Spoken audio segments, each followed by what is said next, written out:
ini untuk kita di Konawe Selatan harus dipahami bahwa secara geografis kita 8 kecamatan kita ada di wilayah pesisir, yaitu mulai Moramu Utara, Moramu, Laonti, Kolono Timur, Kolono, kemudian Lainea, Palangga Selatan, kemudian Kinangkea.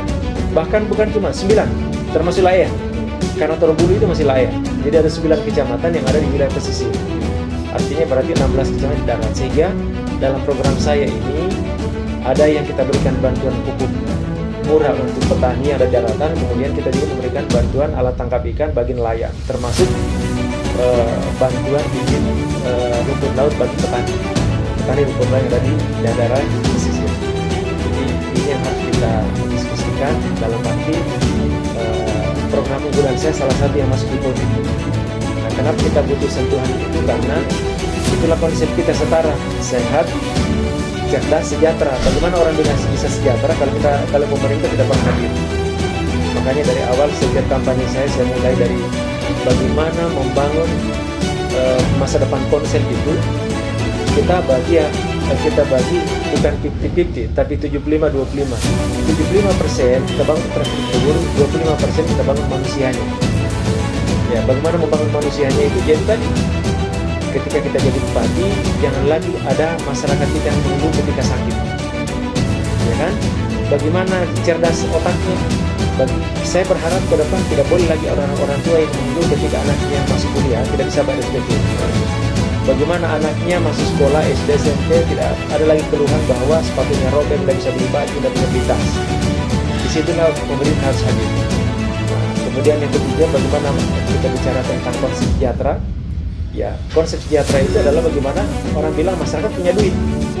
Nah, duit itu bukan kita bagi-bagi uang, tetapi bagaimana intervensi pemerintah melalui tadi. Kalau dia petani, kita bantu dia pupuk murah.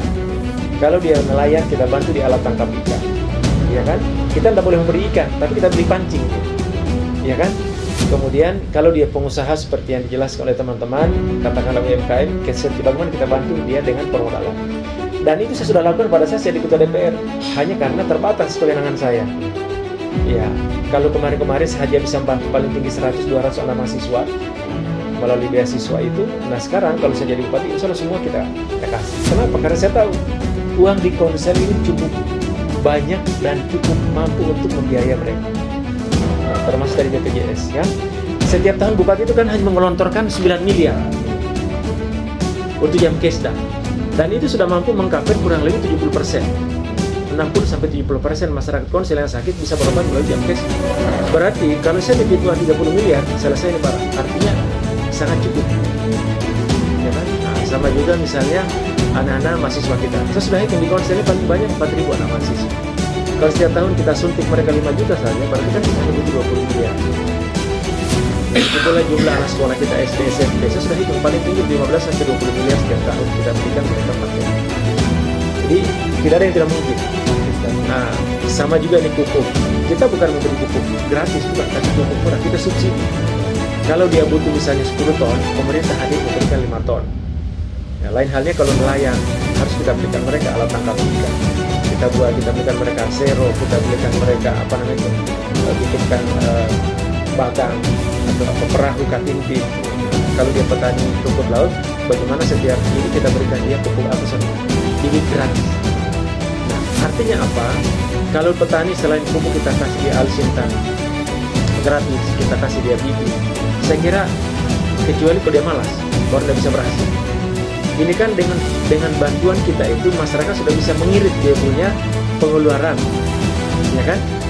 Ya, katakanlah dia harus beli pupuk 10 juta, sisa 5 juta kan dia sudah dia saving, dia bisa gunakan untuk kepentingan lain.